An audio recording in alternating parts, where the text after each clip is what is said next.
Cave explorers find a bizarre substance 700 feet underground. Spelunking isn't for everyone. Entering a cave means leaving the surface world behind while you travel underground for an indeterminate amount of time, relying on headlamps and lanterns for light. And who knows what's hiding in the darkness. But that mystery drives experts from all over the world to pack their equipment and head into the Carlsbad Caverns. And in the cool, damp blackness, one team of researchers found an unidentified substance that resembled thick lime yogurt. They were told not to let it touch their skin at all costs. Before we begin, make sure to smash that like button, subscribe to our channel, and click the notification bell for more amazing videos.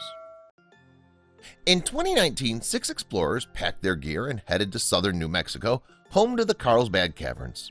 Max Wishick, Sean Thomas, Hazel Barton, Beth Courtright, Andy Armstrong, and James Hunter had devised an exploration plan and presented it to the Carlsbad Caverns National Park's Cave Resources Office. The office approved and the exploration was on. Wishick and his team knew the stakes of their mission. One of the most famous cavern systems in the U.S., Carlsbad Caverns National Park, spans 70 square miles and contains more than 80 caves. The system was created 250 million years ago when enormous marine predators dominated the ever-changing planet. Native people first discovered the caves. Before colonizers forced indigenous peoples off their lands, the Zuni Pueblo and Mescalero Apaches were exploring the Carlsbad Caverns themselves. Once the tribes were gone, the caves were forgotten for years. Who knows what happened after all those years? Once Carlsbad was rediscovered, photographer Ray V. David helped popularize the system in 1923. His pictures of the caves excited the government, and they declared it a national monument that same year. 7 years later, the system was designated as a national park. With the park protected by bureaucracy, even fewer explorers were allowed inside. Soon the cave was just another attraction. Tourists flocked to see the Bat Cave. Every summer, millions of bats fly in and out of the cave mouth. The cave meiosis and fringed meiosis bats roost deep in the cave and then fly 1.5 miles to the exit.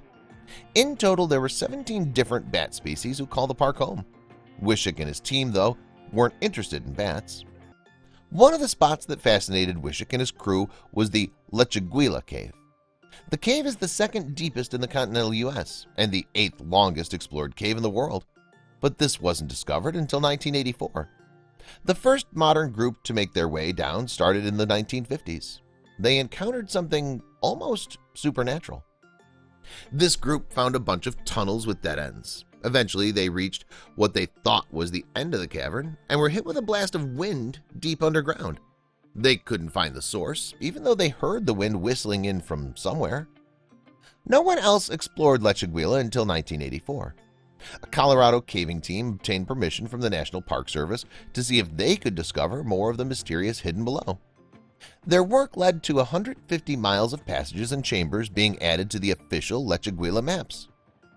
The caves didn't just interest scientists. In 2002, journalist Michael Taylor, shown here on the right, decided he wanted to see what was in Lechuguilla himself.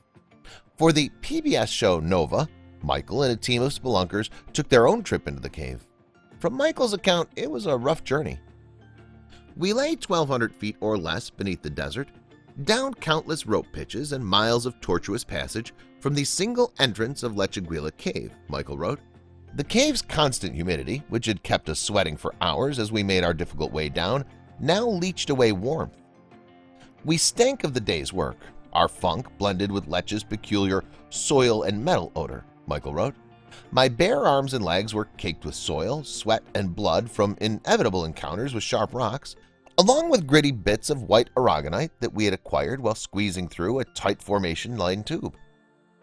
These accounts were well studied by Max Wishick and his crew, but the call of exploration was too strong. There were over 250,000 years of history to the Carlsbad Caverns, and very few people so far had ventured deep enough into the twisting caverns and passageways. There was a real possibility to discover something never seen by humans, good or bad. One geological feature that stood in the team's way was the Lake of Liquid Sky. We absolutely love the feeling of mystery the name brings. Humans had located the underground pool since 1993, and the 2019 team wasn't allowed to let the liquid graze their skin. Max and the rest of the cavers wore safety suits to keep the liquid from reaching them as they crossed the 50 feet of water. Luckily, it was only 5 feet at its deepest point. Once they made it through the water, they saw 350 feet of spacious and highly decorated passage. The scientists sketched the passages to keep track of them, along with recording them on Distox. This is a handheld device that looks like an old Palm Pilot used to digitally map the cave passages. With their Distox and old-fashioned pen and paper, they tracked their findings. There were rare minerals hiding on the other side of the lake of liquid sky. They didn't see any dragons guarding the yellow and blue barite crystals, which seemed surprising on some level. The barite, of course, had to inspire the newly explored region, Barite Boulevard. The Kansas City Star went wild over the researchers' work. In June 2020, a reporter wrote that the team stumbled upon a pool surrounded by white frosted rock and filled with an odd-looking liquid that resembles thick lime yogurt. The description was oddly very accurate. Rodney Horrocks, the chief of natural and cultural resources at Carlsbad Caverns National Park, gave credence to the yogurt quote. The pool has been isolated for hundreds of thousands of years and had never seen light before that day, Rodney said. The yogurt pool drew plenty of interest from newspaper readers. Max eventually jumped in to clarify that his team didn't wade through the lime yogurt. The cave's odd lighting cast a green tint on the water, which was actually crystal clear. The white frosted rock was really white barite crystals. The reason they couldn't touch the water didn't have anything to do with it being dangerous. Such untouched pools are scientifically important because water samples are relatively free of contaminants, and the microbial organisms that may live in those pools are only those that belong there, Max wrote. The environment was so specialized, the scientists could have accidentally thrown off the ecosystem. Max wanted to completely ensure audiences understood that a newly discovered pool in Lechuguilla Cave is about as pristine as it gets. In total, they spent 8 full days underground and examined 4,000 new feet of passages. Slowly but surely, we're beginning to better understand what's deep underground, and those discoveries range from intriguing to terrifying. Deep in the Catskills Mountains in the northeast of the United States, this voodoo doll-like sculpture was found.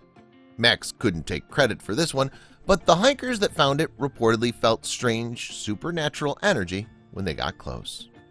They snapped a photo and posted it to Reddit with the hope of someone knowing what it was. To this day, it remains a mystery. Then there are these enormous crystalline structures that were found in a cave in Nyaca, Mexico. Besides the crystals themselves being an incredible find, the scientists who explored the area also discovered thriving life. Samples of bacteria were apparently living off the iron and magnesium present in the structures, which led the team to believe that life may be able to flourish in conditions way tougher than previously thought. Don't forget to subscribe for more inspirational stories.